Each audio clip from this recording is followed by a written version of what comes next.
இறை அன்பர்கள் அனைவருக்கும் வணக்கம்.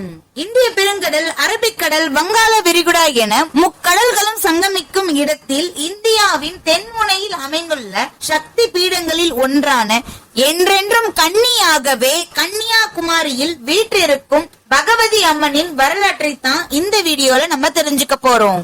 என்னத்தான் பகவதி அம்மன் கன்னி பெண்ணாகவே இருந்தாலும் தன்னை நாடி வரும் பக்தர்கள் அனைவருக்கும் ஒரு தாயாகவே இருந்து அவர்களின் துன்பங்களை போக்கி வருகிறாள் பகவதி அம்மன்.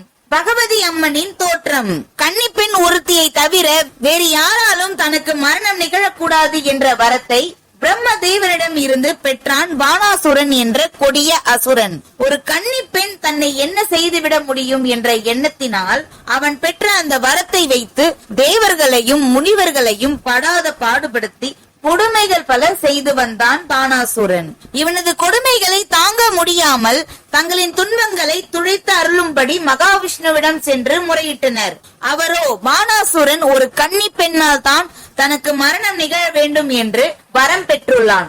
ஆகையால் உங்களுக்கு அந்த மகேசனின் அருகில் அமர்ந்துள்ள மகேஸ்வரியால் மட்டுமே உதவ முடியும் என்று தேவர்களுக்கு உபாயம் கூறி அனுப்பினார் விஷ்ணு பகவான். இதனால் தேவர்களும் முனிவர்களும் அன்னை பார்வதி தேவியை வேண்டி யாகம் செய்தனர். யாகத்தின் நிறைவில் ரிஷப வாகனத்தில் சிவபெருமானும் பார்வதி தேவியும் காட்சியளித்தனர். அம்மையப்பனை கண்டதும் ஆனந்தம் அடைந்தார்கள் தேவர்களும் முனிவர்களும். தேவர்களும் ரிஷி முனிவர்களும் தங்களின் துன்பங்களையும் அம்மையப்பனிடம் கூறினர். தங்களின் குறையை நான் அறிவேன், உங்கள் துயரங்கள் விலகும் வேலை வந்துவிட்டது. எனது தேவியானவள் தென் பகுதியில் ஒரு கன்னியாக வடிவெடுத்து பானாசுரனை வதம் செய்து உங்களுக்கு வாழ்வளிப்பாள் என்று ஆசி கூறினார் சிவபெருமான். அவ்வாறு கன்னியாகுமரியில் கன்னியாக வந்துதித்தார் அன்னை பார்வதி தேவி. கன்னியாக அவதரித்த அன்னை பார்வதி தேவி ஈசன் மேல் பற்றுக்கொண்டு அவரை நோக்கி கடும் தவம் இருந்து வந்தார். அப்போது தேவியின் அழகில் மயங்கிய சுசீந்திரம் தானுமாலையன் தேவியை மனம் புரிய வேண்டி தேவர்களை அழைத்து பேசினார். இதனால் தேவர்களுக்குள் கலக்கம் ஏற்பட்டது.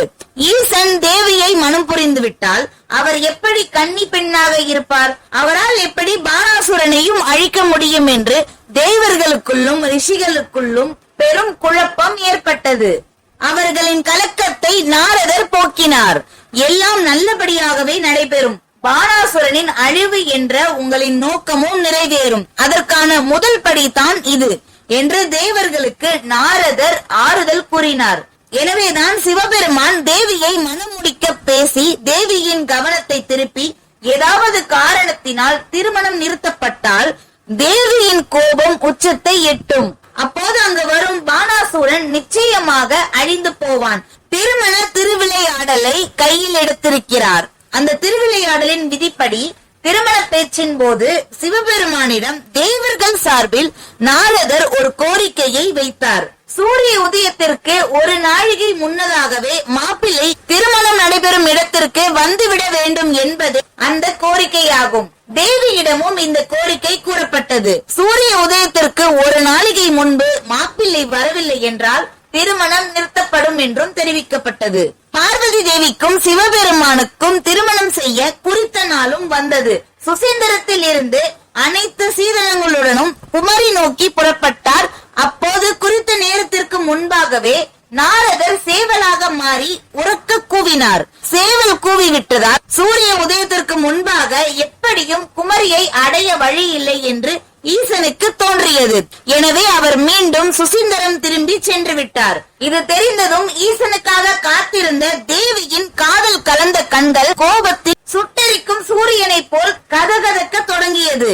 திருமணத்திற்காக சமைத்த அனைத்து உணவுகளையும் கடலிலும் கரையிலும் வீசி எறிந்து மண்ணாய் போக என்று சபித்தார் தேவி. திருமணம் நின்றதால் கோபம் அடங்காமல் மீண்டும் தவத்தை மேற்கொள்ள எண்ணினார் பார்வதி தேவி. அந்த நேரம் பார்த்து அங்கு வந்த பானாசுரன் தேவியின் அழகில் மயங்கி தன்னை திருமணம் செய்து கொள்ளும்படி கூறினான். மேலும் அவன் தேவியை தொடும் எண்ணத்தில் நெருங்கினான். அவள் பார்த்த பார்வையே அவனை நெருங்க விடாமல் அனலில் தகிக்க செய்தது. விஸ்வரூபம் எடுத்த அன்னை பார்வதி தேவி பானாசுரனை தன் காலால் மிதித்து வதைத்தார். தேவர்கள் அனைவரும் வானுலகில் இருந்து பூ மாறி பொழிந்தனர். இதனால் தேவியின் கோபமும் குறைந்து மனம் வீற்றிருந்தாள். கன்னியாகுமரியில் கன்னியாக அமர்ந்திருக்கும் பகவதி அம்மன் இன்றும் ஈசனை வேண்டி உலகம் உய்ய தவம் செய்வதாக கூறப்படுகிறது. எனவே தேவியிடம் வேண்டும் அனைத்தும் ஈசனிடமும் கொண்டு சேர்க்கப்படும் என்பது பக்தர்களின் நம்பிக்கையாகும். அன்னை பகவதி அம்மன் கோவில் கன்னியாகுமரியில் கடலோரமாக அமைந்துள்ளது. இளங்காலை கதிரவனுக்கு ஆசி கூறி அருள் செய்வது போன்று குமரி தெய்வம் கிழக்கு திசையை நோக்கிய வண்ணம் நின்ற கோலத்தில் காட்சி தருகிறாள் அன்னை. அவளது மணிமுடியில் பிறைமதியும் சூடியிருக்கிறாள். அன்னை அணிந்திருக்கும் வைர மூக்குத்தி கண்களை பறிக்கும் பிரகாசம் உடையதாக திகழ்கிறது. கருணை பொழிந்திடும் அவளின் இரு கண்களும் அழகிய புருவங்களும் பரந்த நெற்றியில் ஒளி வீசி திகழும் மாணிக்க திலகமும் அன்னை பார்வதி தேவியின் மின்னும் மூக்குத்தி முகப்பொலிவும் இதழ்களில் தெரிந்திடும் புன்முறுவலும் அன்னையை காண்போருக்கு ஒரு பேரின்பமாகவே அமையும். பாணாசுரனை அழித்த பிறகும் அன்னையின் கோபம் தணியாததால் தேவர்கள் அன்னையிடம் கோபம் தணிந்து சாந்தம் அடையுமாறு வேண்டினர். இதனால் அன்னை சினம் தவிர்த்து தனது கோப சக்தியை எல்லாம் ஒரு ஒற்றைக்கல் மூக்குத்தியில் இறக்கி பகவதி தேவியாய் கன்னியாகுமரியில் வீற்றிருக்கிறாள் அன்னை. இந்த மூக்குத்தியின் ஒளியை கலங்கரை விளக்க ஒளி என்று எண்ணி வந்து பல கப்பல்கள் கரையில் மோதி விபத்துக்குள்ளானதாம். அதனாலேயே ஆலயத்தின் கடற்கரை நோக்கிய முன் கோபுர வாசல் மூடப்பட்டு வடக்கு புறமாக வாசல் வைக்கப்பட்டுள்ளது என்கிறார்கள். இந்தியாவின் தென்கோடி முனையான கன்னியாகுமரியில் பகவதி தாயாய் நின்று நம்மை பாதுகாத்துக் கொண்டிருக்கிறாள் அன்னை. நீல திரைக்கடல் ஓரத்திலே நின்று நித்தம் தவம் செய்யும் குமரி அன்னை என்று பாரதி போற்றியவாறு குமரி தெய்வத்தின் கோவில் கடலோரமாக அமைந்துள்ளது.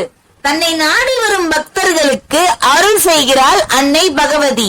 இந்த வீடியோ பதிவுல கன்னியாகுமரியில் வீற்றிருக்கும் பகவதி அம்மனின் வரலாற்றை பற்றி தெரிஞ்சுக்கிட்டோம். இந்த பதிவு உங்களுக்கு பயனுள்ளதா இருந்ததுன்னா கண்டிப்பா இந்த பதிவுக்கு ஒரு லைக்கும், இந்த மாதிரி வீடியோக்களை தொடர்ந்து பார்ப்பதற்கு கந்தனருள் யூடியூப் சேனலையும் சப்ஸ்கிரைப் பண்ணிக்கோங்க. நன்றி, வணக்கம்.